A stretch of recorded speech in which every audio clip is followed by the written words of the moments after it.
नमस्कार मेरे प्यारे मित्रों, आप सभी का जीडीए के लाइव क्लासेज में हार्दिक स्वागत और अभिनंदन।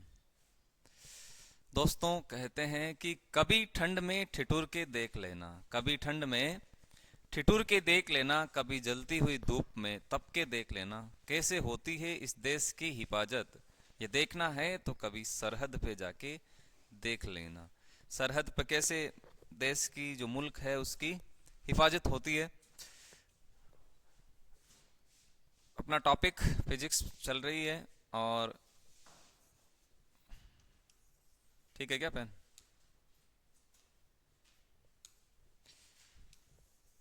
प्रकाश का व्यतिकरण नेक्स्ट टॉपिक रहने वाला है, प्रकाश का व्यतिकरण।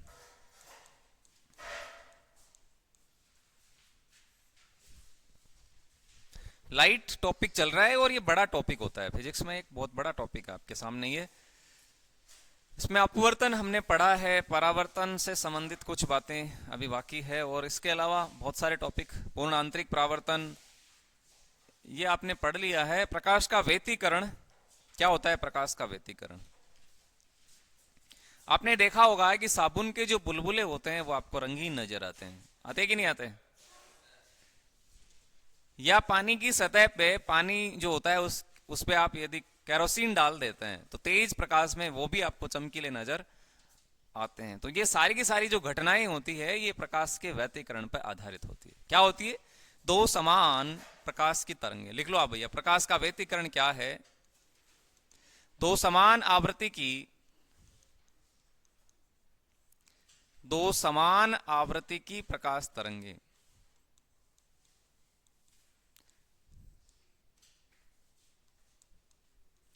एक ही दिशा में गमन करती है, एक ही दिशा में गमन करती है। जब दो समान आवृत्ति की प्रकाश तरंगे एक ही दिशा में गमन करती है,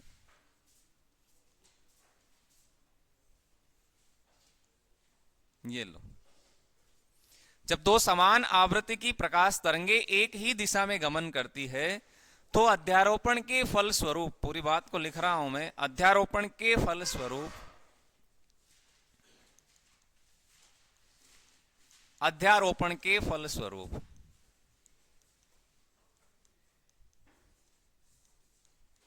प्रकाश की तीव्रता में परिवर्तन आ जाता है। अध्यारोपण के फलस्वरूप प्रकाश की तीव्रता में परिवर्तन आ जाता है। प्रकाश की तीव्रता में परिवर्तन आ जाता है।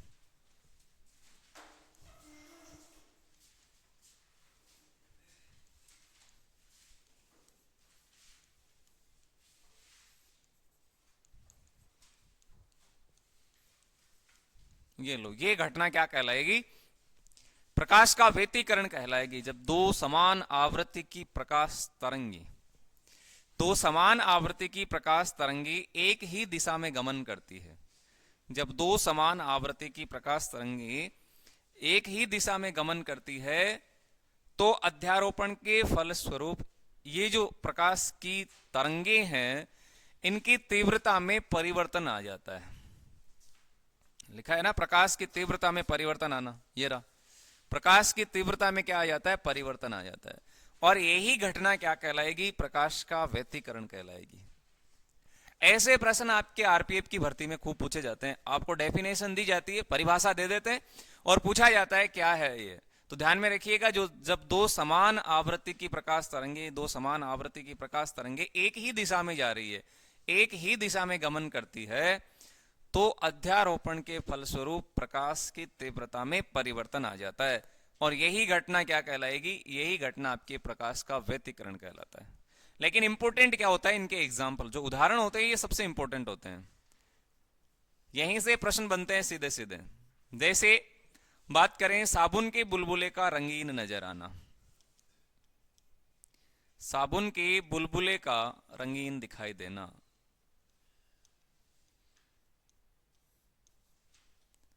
ये लो भैया, साबुन के बुलबुले का रंगीन दिखाई देना।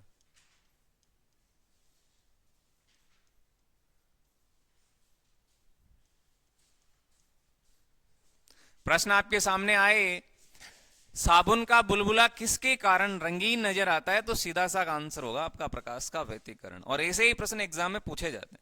सवाल यदि आपसे पूछा जाए हीरा किसके कारण चमकता है, तब व्यतिकरण नहीं होने वाला, तब प्रकाश का पूर्ण आंतरिक परावर्तन होगा। जब सवाल आपसे पूछा जाए रात्रि के समय तारे क्यों टिमटिमाते हैं, तो फिर अपवर्तन होगा। तो यही तो वो घटना है जो एग्जाम में पूछ ली जाती है आपसे। ठीक है, दूसरा और एग्जाम्पल देखते हैं। पानी की सतह पर, पानी की सतह पर, पानी की सतह पर केरोसिन,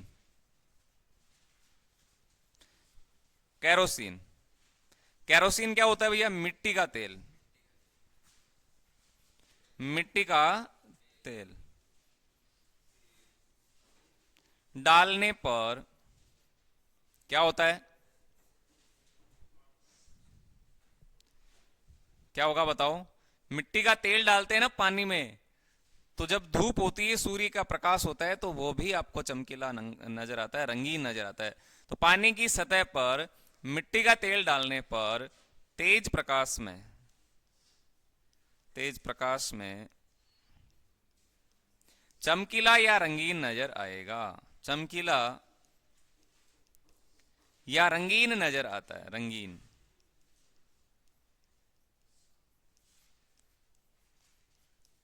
ये लो, एग्जाम में प्रश्न पूछे हुए हैं। सवाल पूछा गया है, चिमनी की जो बाती होती है, जो लालटेन होती है, जो लैंप होती है, उसमें जो बाती होती है उसमें तेल ऊपर चढ़ता है और नीचे उतरता है, ये घटना किस पे आधारित है? ये सवाल पिछले पेपर में पूछे गए प्रश्न है, बताओ किस पे आधारित है? तब आपका कैपिलरी आंसर होगा बिल्कुल, कैसिकात्व सही आंसर है। आंसर आया भी एक कैसिकात्व। तो ये सवाल भी आपके सामने आ सकता है भैया, पानी क्या, पानी की सतह पर यदि आप किरासन यानी मिट्टी का तेल डालते हैं, केरोसिन डालते हैं, तो प्रकाश की सतह, जो प्रकाश होगा तो चमकीला नजर आएगा, रंगीन नजर आएगा। आप देखना, ऐसा होता है। और पानी में यदि तेल डाल रहे हैं तो वो कौन सा मिश्रण है? मिश्रण कौन सा है बताओ, इसका आंसर क्या होगा? मिश्रण कौन सा होगा? समांगी मिश्रण होगा या विषमांगी मिश्रण होगा? विषमांगी मिश्रण होगा। जब दो अलग अलग हो ना, आपस में घुले नहीं, तो विषमांगी मिश्रण होता है। जैसे आपसे पूछा जाए कि चीनी, जो चीनी होती है उसको पानी में मिलाना है, फिर कौन सा होगा? जैसे शरबत का घोल होता है, शरबत का घोल होता है ना, तो ये तो होते हैं आपके समांगी, लेकिन ये विषमांगी मिश्रण भी है। पानी है और पानी में आप केरोसिन डाल रहे हैं, तेल डाल रहे हैं, तो वापस में मिलेंगे नहीं, उसकी परत अलग ही नजर आएगी, तो वो विषमांगी मिश्रण होगा। ठीक है, क्लियर है ना बातें? प्रकाश का व्यतिकरण किसको कहते हैं? जब दो समान आवर्ती की प्रकाश तरंगे एक ही दिशा में जाती है, एक ही दिशा में जाती, तो अध्यारोपण के फलस्वरूप इसमें क्या होता है? इसकी तीव्रता में परिवर्तन आ जाता है, कोई तेज तो कोई धीरे। प्रकाश की तीव्रता में परिवर्तन आना ही क्या कहलाएगा? प्रकाश का व्यतिकरण। और ये दो घटनाएं सबसे इंपॉर्टेंट होती है, बहुत इंपॉर्टेंट है। साबुन के बुलबुले का रंगीन नजर आना और पानी की सतह पर मिट्टी का तेल डालने पर प्रकाश में चमकीला या रंगीन दिखाई देना। बोलो, कोई दिक्कत नहीं है ना? बहुत आसान सा टॉपिक है, छोटा सा।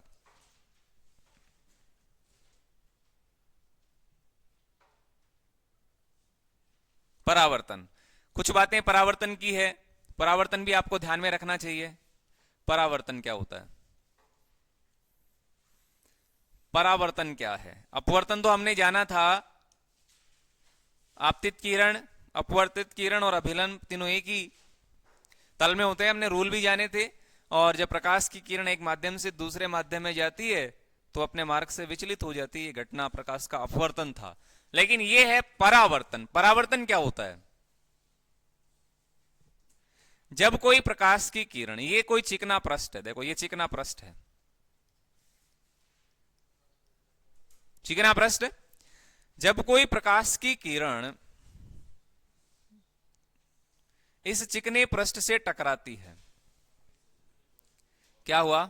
जब कोई प्रकाश की किरण इस चिकने पृष्ठ से टकराती है, ये लो, ये टकराती है। अब टकराने के बाद में उसमें अपवर्तन नहीं होगा, ये क्या होगा? इसमें टकराने के बाद ये वापस उसी माध्यम में चली जाती है, लौट जाती है। अपवर्तन में तो ऐसा नहीं था। अब परावर्तन में क्या होता है? परावर्तन में ये होता है कि जब प्रकाश की किरण है, ये आपतित किरण है, इस चिकने पृष्ठ से टकराने के बाद वापस इसी माध्यम में लौट जाती है। ये सघन माध्यम है, तो सघन माध्यम में ही वापस लौट जाना, उसी माध्यम में लौट जाना प्रकाश का परावर्तन कहलाता है। जैसे दीवार की सतह से आवाज टकरा के वापस आपको सुनाई देती है, तो प्रकाश का परावर्तन है। बंद कमरे में आप बोलते हैं कभी, तो दीवारों की सतह से आवाज टकरा के वापस आपको सुनाई देती है, 0.1 सेकंड में ये सुनाई देती है, और ये घटना क्या कहलाती है?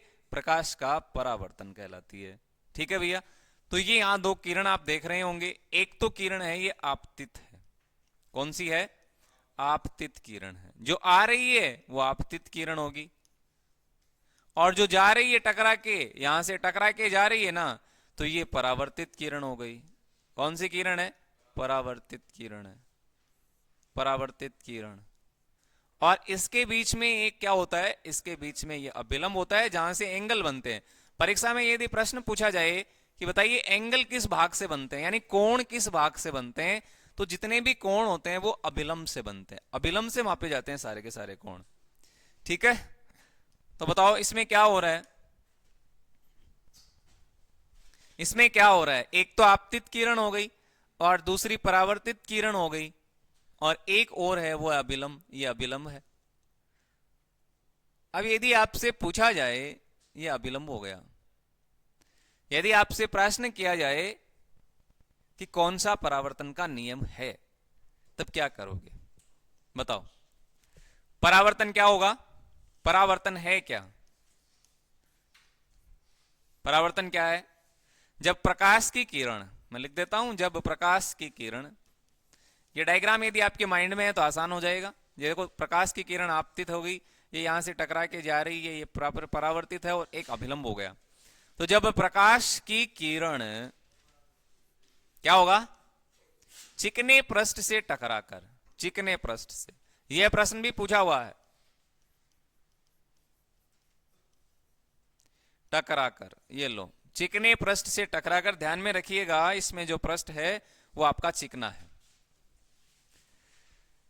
जब प्रकाश की किरण चिकने पृष्ठ से टकराकर पुनः उसी माध्यम में लौट जाती है, पुनः, ध्यान में रखिएगा, पुनः उसी माध्यम में लौट जाना, पुनः उसी माध्यम में लौट जाना, लौट जाना क्या कहलाता है?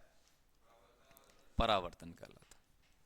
अब परावर्तन का मतलब तो यही है, पुनः उसी माध्यम में लौट जाना। ये प्रकाश की किरण आ रही, यहां से टकराएगी और वापस उसी माध्यम में चली जाएगी, चाहे वो सघन हो अथवा विरल हो। ये सघन माध्यम है तो सघन माध्यम, विरल है तो विरल है, पुनः उसी माध्यम में लौट जाना परावर्तन कहलाता है। अब इसमें कोई याद करने वाली बात है क्या? बताओ। बिल्कुल है। एक तो हो गया चिकना पृष्ठ, और दूसरी बात ये होगी प्रकाश की किरण वापस उसी माध्यम में लौट जाती है। अपवर्तन में ऐसा नहीं होता। ये तो हो गया आपका प्रकाश का परावर्तन। अब सवाल आपके सामने आता है कि प्रकाश के परावर्तन का कौन सा नियम लागू होता है? नियम तो इसमें देख के ही बता दोगे आप। अब नियम क्या बन रहे हैं बताओ? इसमें नियम क्या बनेंगे? एक तो ये एंगल दिख रहा होगा आपको आई, और एक ये दिख रहा होगा आर। इंसिडेंटल एंगल है और रिफ्लेक्शन एंगल है भैया, ये है ना, इंसिडेंटल ये आई, ये एंगल आई हो गया, और ये वाला जो दिख रहा है एंगल आर है। अभी आपको बताया भी था कि सारे के सारे जो कोण होते हैं वो अभिलंब से मापे जाते हैं। प्रश्न ये भी पूछा जाता है कोण किस भाग से मापे जाते हैं, तो अभिलंब वाले भाग से। ये अभिलंब जो दिख रहा है, तो इसका नियम क्या बनाएंगे हम? परावर्तन का नियम क्या बनेगा बताओ? पहला नियम क्या बन रहा है? कौन सा नियम बन रहा है इसका? आपतित किरण, लो आपतित किरण, और बोलो आपतित किरण हो गई एक। तो दूसरी क्या है? दूसरी बताओ? ये परावर्तित किरण है। और अपवर्तन के नियम में इसका जस्ट अपोजिट, यहां अपवर्तित किरण थी ना। तो आपतित किरण एक तो ये हो गया, दूसरा परावर्तित किरण है, परावर्तित किरण, परावर्तित किरण। और तीसरा क्या है? अभिलंब। तीसरा है आपके पास में एक अभिलंब, जहां से कोण बनते हैं, अभिलंब। तीनों क्या है? एक ही तल में, ये देख रहे हैं आप, एक ही जगह, ये लो। इसको तो आप याद करने की आवश्यकता होती नहीं है, ये सिंपल होते हैं बड़े। तीनों एक ही बिंदु पे आके मिलते हैं। आपतित किरण, परावर्तित किरण और अभिलंब तीनों एक ही तल पे स्थित होते हैं। तीनों एक ही तल पर, एक ही तल लिख दो चाहे एक ही बिंदु लिख दो, एक ही तल पर स्थित होते हैं।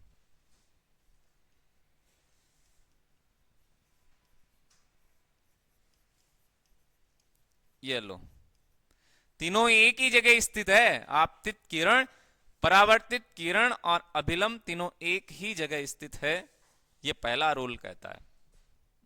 कोई समस्या नहीं है। दूसरा भी बता दो, फिर दूसरा भी बता दो। बराबर है, बिल्कुल सही है, सही आंसर आ रहा है। सेकंड नियम क्या कहता है?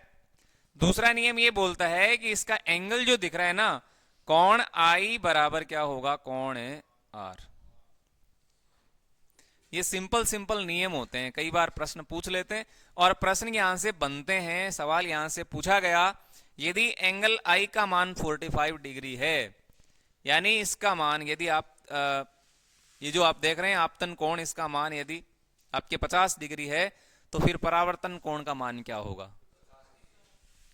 ऐसे प्रश्न एग्जाम में आते हैं और अभी हाल ही में आया भी है। समतल दर्पण का सवाल पूछा गया था, मैंने आपको बताया समतल दर्पण का जो सवाल है वो पूछा भी गया था। नोट, एक सवाल है आपके सामने, यदि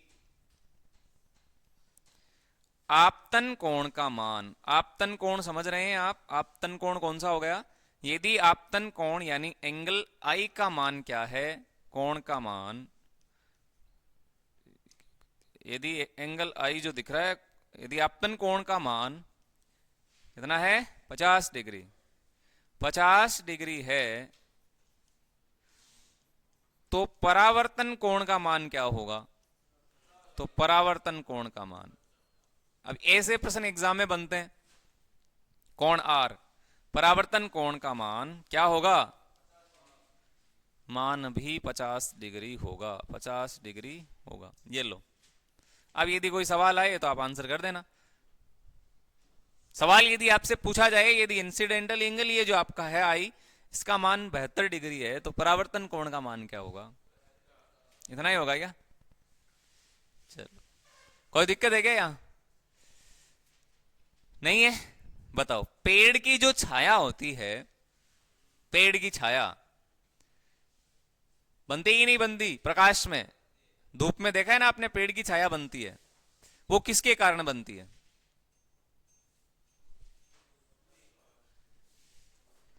किसके कारण बनती है? सूर्य के कारण। ध्यान में रखिएगा, परावर्तन के दो प्रकार है। कितने प्रकार है? दो। मैं लिख देता हूं यहां पे, परावर्तन के दो प्रकार होते हैं। परावर्तन के प्रकार की बात करें तो दो प्रकार होते हैं, कई बार एग्जाम में पूछ लेते हैं भैया। एक तो होता है वो नियमित परावर्तन होता है और दूसरा विसरित होता है। अब यहां से प्रश्न बनेंगे। एक तो हो गया आपका नियमित, कौन सा है? नियमित परावर्तन। और दूसरा क्या है? विसरित परावर्तन। विसरित परावर्तन। आपने देखा होगा, सूर्य का जब प्रकाश आता है किसी कमरे में, देखना आप, और दीवार से वो टकराता है, देखना आप। अभी सूर्य उदय होने वाला है, ठीक है?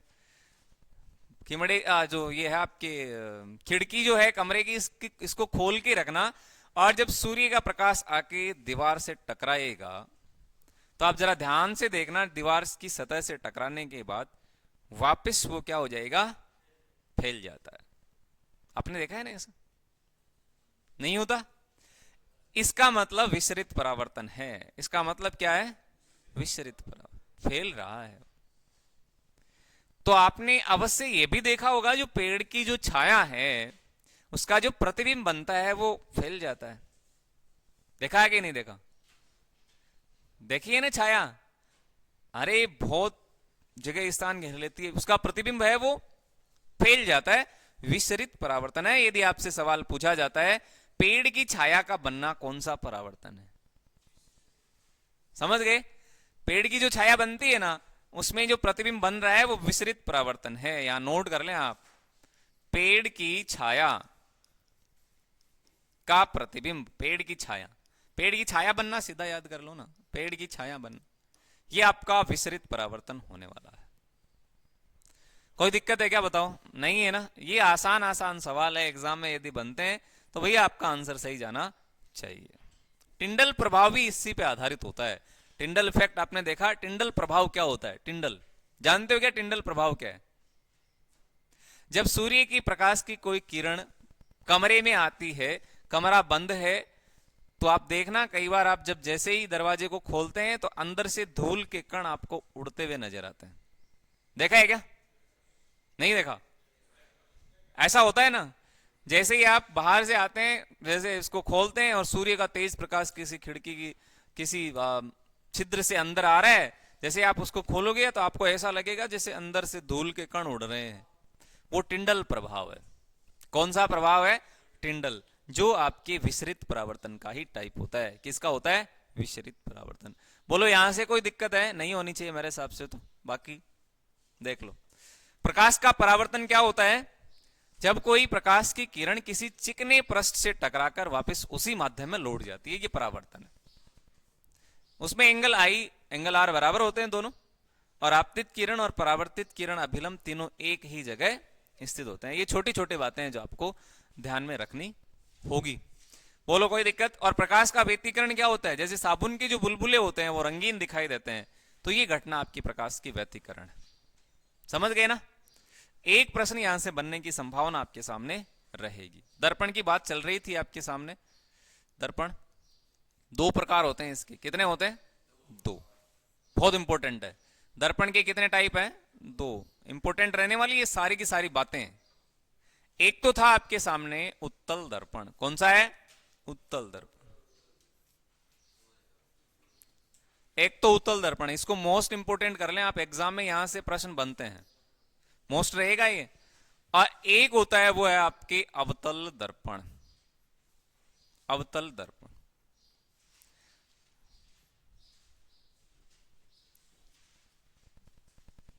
ओके। अच्छा, लेंस की बात करना चाहूं, यहां से कोई उलझन है? देखो, एक होगा लेंस, लेंस भी लेंगे हम।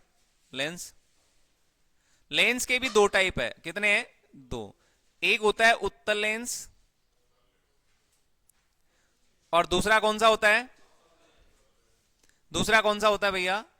अवतल लेंस। कौन सा होता है? अवतल लेंस। अब यदि आपसे प्रश्न किया जाए कि अभिसारी लेंस कौन सा है,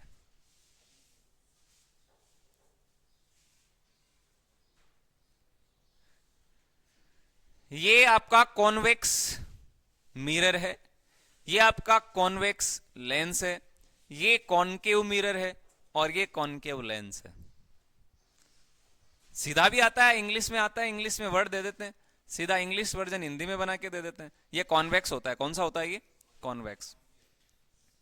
ये कॉन्वेक्स है, कॉन्वेक्स मिरर। और यदि यहां पूछा जाए फिर ये कॉनकेव होगा। क्या होगा? Concave, concave mirror. हो गया? ये कॉनकेव है। वैसे ही इसमें होगा तो ये होगा आपका कॉन्वेक्स, ये बन गया कॉन्वेक्स लेंस, कॉन्वेक्स लेंस। और ये देखें तो ये बन गया आपका कॉनकेव, कॉनकेव लेंस। बोलो कोई समस्या है तो? नहीं होनी चाहिए। है बिल्कुल। अब देखो, यहां से सवाल पूछा जाता है कि अभिसारी लेंस कौन सा है, बताओ अभिसारी लेंस कौन सा है। कई बार ये लेंस है ना, उत्तल लेंस नहीं देखे आपको अभिसारी लेंस दे देते हैं। कई बार ऐसा होता है कि अवतल लेंस नहीं देके आपको अपसारी लेंस दे देते हैं, फिर गड़बड़ हो जाती है कि नहीं? तो यहां आपको ध्यान में रखना चाहिए, अवतल उत्तल लेंस है ना, ये उत्तल लेंस जो आपको दिख रहा है, उत्तल लेंस जो दिख रहा है, ये आपका अभिसारी लेंस कहलाता है। कौन सा लेंस होगा? अभिसारी लेंस। इसी को बोला जाता है अभिसारी लेंस। प्रॉब्लम नहीं। ठीक है ना। और ये जो लेंस दिख रहा है ना आपका, ये अवतल वाला, और इसको कहते हैं अपसारी लेंस। अपसारी लेंस, तो ये है अपसारी लेंस।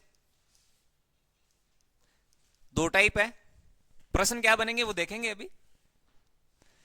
तो ये आपका अभिसारी लेंस हो गया और ये आपका अपसारी लेंस हो गया।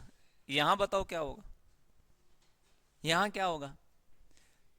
उत्तल दर्पण को क्या पढ़ेंगे, अभिसारी दर्पण, और अवतल दर्पण को क्या पढ़ेंगे, अपसारी दर्पण, जो कि बिल्कुल गलत है। यही दिक्कत आती है। अब इसका ये ऑपोजिट है। इसका मतलब ये हुआ, उत्तल जो दर्पण है ना, इसको हम अपसारी दर्पण कहते हैं। क्या कहते हैं भैया, अपसारी दर्पण। ये मिस्टेक होती है बहुत ज्यादा। ये अपसारी दर्पण है, कारण ये वाला और ये वाला दोनों समान प्रकार के आपके क्या बनाते हैं, प्रतिबिंब बनाते हैं। लेकिन ये दोनों समान प्रतिबिंब बनाते हैं। देखो, तो ये आपका अपसारी दर्पण हो गया और ये हो गया अभिसारी दर्पण। ये कौन सा होगा, अभिसारी दर्पण। बोलो कोई समस्या है तो। नाम भी बड़े ध्यान से रखने हैं इनके, हैं? याद रखने हैं इनके ध्यान से नाम।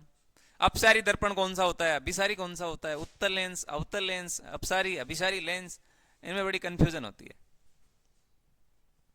ठीक है ना। कोई समस्या है क्या, अभी आएगा तो दिक्कत आएगी आपके सवाल में। न्यूमेरिकल आपको दूंगा तो फिर पता नहीं चलेगा कि ये कौन सा मिरर है, कौन सा लेंस है, इसलिए ध्यान में रखना है इनको। पहली बात कंप्लीट है। चलो एक और देख लेते हैं इधर से। इनकी आपको ध्यान में रखना है कि लेंस फॉर्मूला क्या होता है, मिरर फॉर्मूला क्या होता है। पहला, दर्पण सूत्र क्या है। दर्पण सूत्र पूछा जाए तो क्या होगा, और यदि आपसे लेंस सूत्र पूछा जाए तो क्या होगा। कौन देगा आंसर। मिरर फॉर्मूला कौन सा होता है, दर्पण का सूत्र क्या होता है। ये सीधे सीधे एग्जाम में बनने वाले सवाल, छोटे छोटे प्रश्न हैं। दर्पण सूत्र क्या होता है, दर्पण का फॉर्मूला याद नहीं है, किसी को याद नहीं है। याद रखना, 1/v, 1/v प्लस 1/u बराबर 1/f। ये दर्पण का सूत्र है। एग्जाम में यदि बनता है ना दर्पण फॉर्मूला कौन सा, तो यही होगा। अब इसी को आगे पीछे कर देते हैं। और यहां लेंस सूत्र याद रखना है, तो लेंस का फॉर्मूला क्या होगा, लेंस फॉर्मूला क्या होता है, तो lens formula 1/v minus 1/u और बराबर 1/f। ये भी ध्यान में रखना।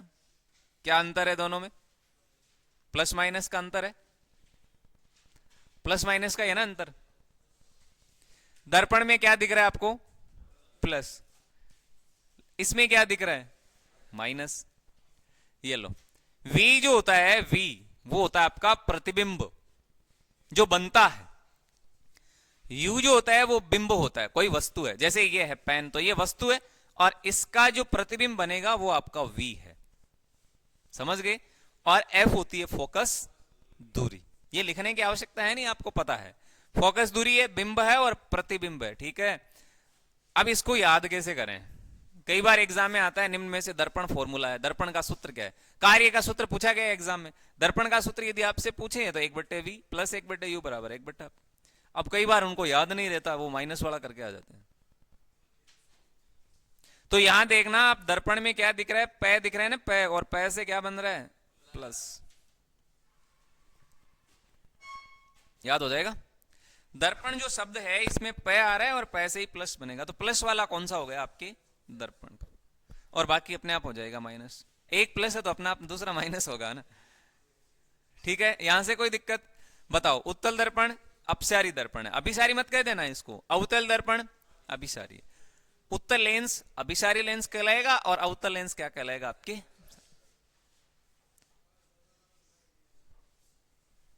क्या हुआ, कोई समस्या है तो अभी बताओ आप। नहीं है, उपयोग। यह प्रश्न एग्जाम की दृष्टि से इंपॉर्टेंट है। मैं कह रहा हूं कि यहां से ही आपके सामने सवाल आता है। एग्जाम में सवाल आपसे पूछा जाएगा उत्तल दर्पण के क्या उपयोग है। उत्तल दर्पण, पहले इसकी बात करते हैं, उत्तल दर्पण की। कौन बताएगा आप में से? बताओ भैया। ये क्या गौरव, उत्तल दर्पण का उपयोग कहां करते हैं? अग्रदीप्त होते हैं वहां कौन सा मिरर लगाते हैं? अग्रदीप्त में, गाड़ियों में अवतल लगाते हैं क्या? इधर लिख दूं क्या? इधर लिख देता हूं मैं अवतल दर्पण, ताकि ध्यान में रहे। अवतल दर्पण, ये हो गया आपका अवतल दर्पण। एक तो हो गया उत्तल दर्पण और दूसरा हो गया अवतल। ये है उत्तल। ये इतने इंपॉर्टेंट है कि एग्जाम में यहां से कई बार प्रश्न बने हुए हैं और नेक्स्ट टाइम बनेंगे। क्यों नहीं बनेंगे? इंपॉर्टेंट है। उत्तल दर्पण ध्यान में रखिएगा, गाड़ियों में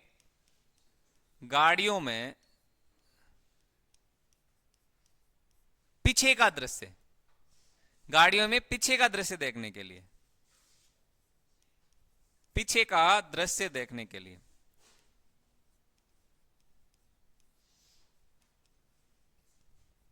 देखने में उपयोगी है।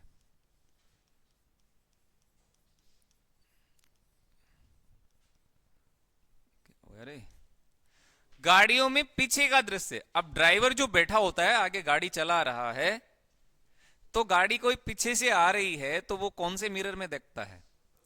कौन से दर्पण में देखता है? उत्तल में, उत्तल में देखता है ना। अब ऐसे है क्या, वो पास में जो खिड़की लगी रहती है ऐसे बाहर मुंह झांक के पीछे देखेगा गाड़ी आ रही है कि नहीं आ रही है, तब तक तो हो गया काम। ऐसा नहीं होता ना। तो पीछे का दृश्य देखने के लिए आपको उत्तल दर्पण का प्रयोग करना पड़े। इसका मतलब जो साइड ग्लास होते हैं बड़े वाले, होते कि नहीं होते? मोटरसाइकिल में देख लो साइड ग्लास लगे रहते हैं, बड़ी जो बस होती है उसमें भी साइड ग्लास लगे रहते हैं। पास में नहीं है क्या इधर छोटा सा? इधर भी है। और उसी में से उसको पता चलता है कि पीछे क्या घटना घटित हो रही है। तो पीछे का दृश्य देखने के लिए आपको उत्तल दर्पण का प्रयोग करना पड़ता है। तो यहां क्या होगा भैया? यहां क्या होगा बताओ? आगे का। ये लो। तो गाड़ियों में आगे का दृश्य देखने के लिए, गाड़ियों में आगे का दृश्य देखने के लिए, आगे का दृश्य देखने के लिए, आगे का दृश्य देखने के लिए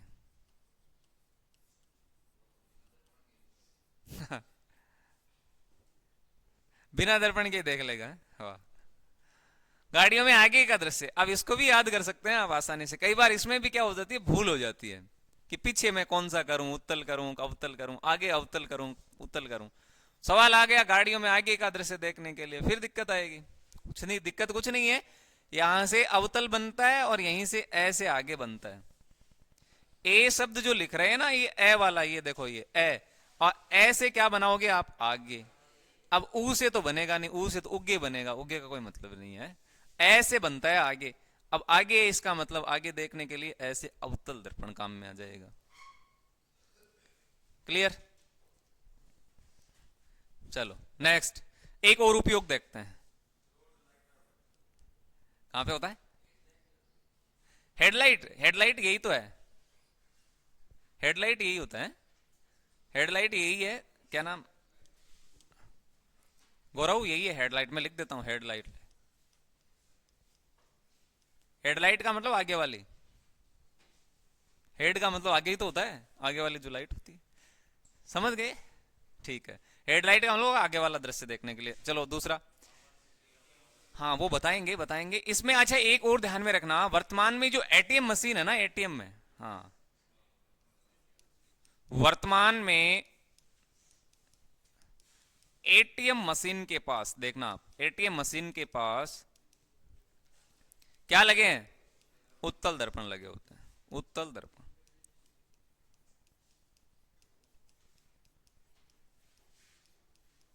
ताकि कोई पीछे से आपके पिन नंबर नहीं देखे। हैं? पीछे व्यक्ति खड़ा है उसको आप देख पाओ। तो पीछे का दृश्य ही तो देख रहे हैं। एटीएम में जो लाइन लगी रहती है ना, ऐसे पीछे कोई क्या कर रहा है? तो वो हो गया इसमें। समझ गए? और अवतल में क्या करेंगे? अवतल में बताओ। अवतल में बिल्कुल सर्च लाइट में यही होता है। मैं लिख देता हूं इधर, ये लो भैया, टॉर्च या सर्च लाइट जो होती है, टॉर्च या सर्च लाइट में यही होता है, सर्च लाइट में। ध्यान में रखना, ये प्रश्न इतने इंपॉर्टेंट होते हैं कि एग्जाम में यहां से बने हुए बहुत बार है। सर्च लाइट टॉर्च जो होती है उसमें भी तो यही होता है, आगे का दृश्य आप देख रहे हैं ना। परमाणु भट्टी में भी इसका प्रयोग किया जाता है, परमाणु भट्टी में, परमाणु भट्टी में।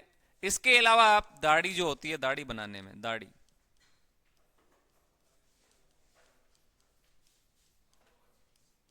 दाढ़ी बनाने के लिए कई कई तो बिना मिरर के ही बना लेते हैं है? हाँ, सोलर कुकर में होता है, बिल्कुल सही है, ये भी सही आंसर होगा आपका, सही है बिल्कुल। सोलर कुकर में इसी का प्रयोग करते हैं। डॉक्टर के पास में ये होता है दांतों का प्रतिबिंब बड़ा देखने के लिए।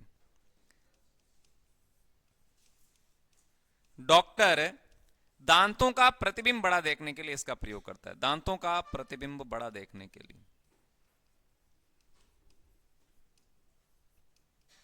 बड़ा देखने के लिए। आप समझे?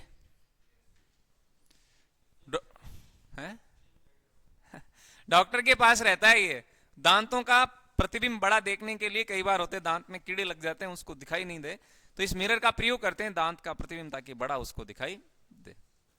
वैसे ये जो आपकी दाढ़ी बनाने में ये प्रयुक्त है, दाढ़ी बनाने के लिए इसी का प्रयोग करते हैं। कटिंग की दुकान में कौन से मिरर लगे रहते हैं? बाल कटाने वाले जो दुकान होती है उसमें कौन से मिरर है?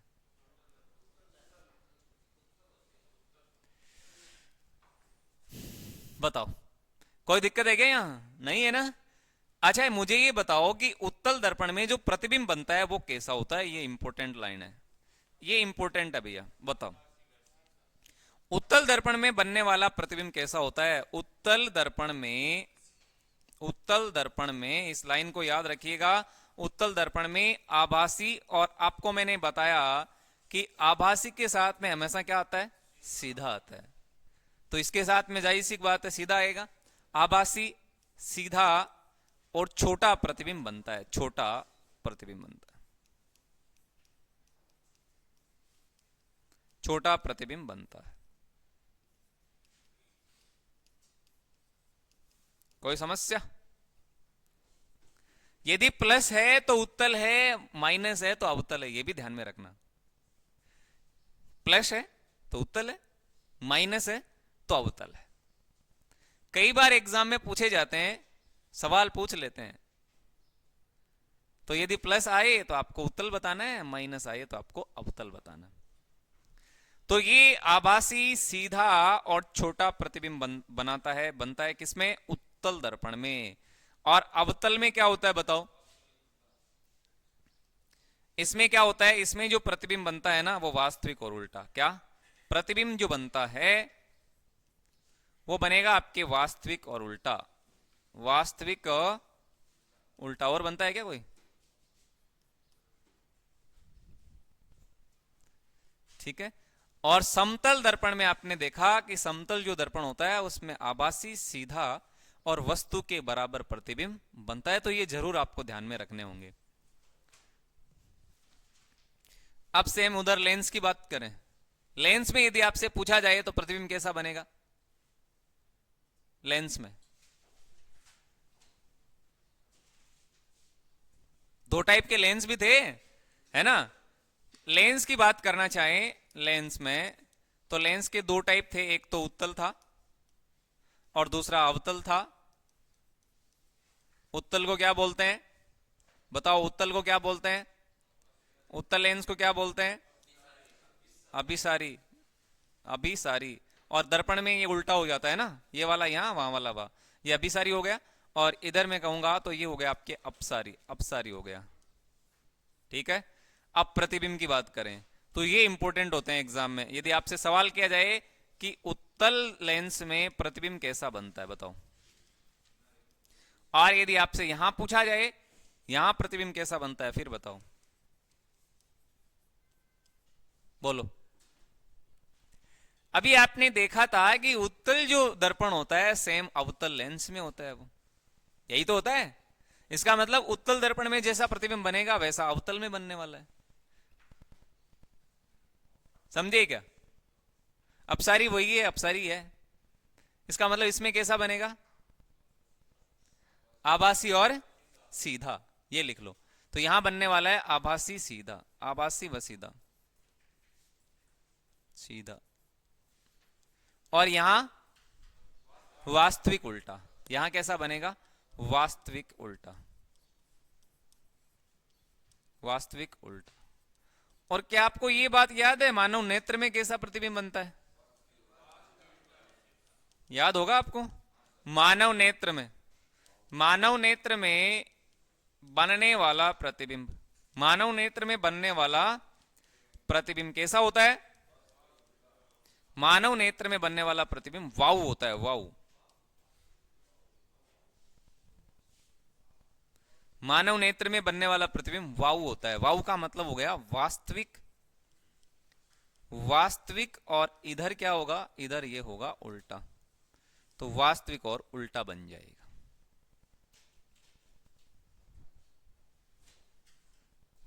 समझ गए क्या?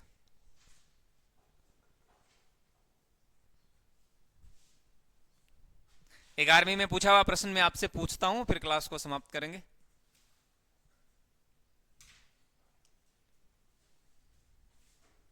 आर्मी में पूछा हुआ प्रश्न है, किसी दर्पण की, ये वाली क्लास इंपॉर्टेंट रहेंगी। यहां से छोटे छोटे बहुत सारे प्रश्न बने हैं जो आपको ध्यान में रखना है। बहुत इंपॉर्टेंट क्लास है, यहां से एग्जाम में बनता ही बनता है। प्रकाश चैप्टर बड़ा है, वहां से कोई सा भी प्रश्न आपकी सामने आ सकता है, कोई सा भी। बहुत सारे वहां थे, हमने देखा पूर्ण आंतरिक, परावर्तन, अपवर्तन, व्यतिकरण, है ना, बहुत सारी घटनाएं हैं। तो किसी दर्पण की, किसी दर्पण की वक्रता त्रिज्या, ये आर्मी में पूछा हुआ प्रश्न। किसी दर्पण की वक्रता त्रिज्या तथा फोकस दूरी में क्या संबंध है? ये सवाल आया हुआ है। फोकस दूरी में क्या संबंध है?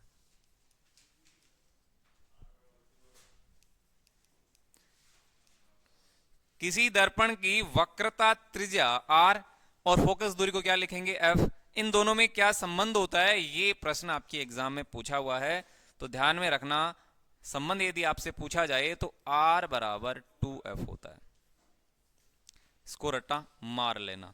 R बराबर 2F।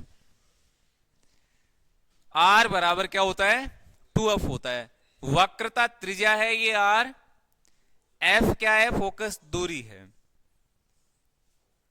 अब देखो यहां क्या होने वाला है, माजरा क्या है? वक्रता त्रिज्या फोकस दूरी की क्या है? दुगुनी है। और यदि यहां पूछा जाए फोकस दूरी, फिर फोकस दूरी हमेशा वक्रता त्रिज्या की आधी होती है। ठीक है, ये तो आ गई आपकी वक्रता त्रिज्या। यानी वक्रता त्रिज्या की बात करें, वक्रता त्रिज्या की बात करें, वक्रता त्रिज्या, वक्रता त्रिज्या फोकस दूरी की क्या होती है? दुगुनी। फोकस दूरी की दुगुनी होती है, ये ध्यान में रखना। फोकस दूरी की दुगुनी होती है। वो तो आपको पता चल जाएगा इस फॉर्मूले से भी। वक्रता त्रिज्या फोकस दूरी की क्या होती है? दुगुनी। परंतु परंतु फोकस दूरी क्या होती है? आधी।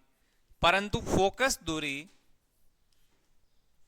वक्रता त्रिज्या की आधी होती है। क्या होती है? वक्रता त्रिज्या की आधी होती है।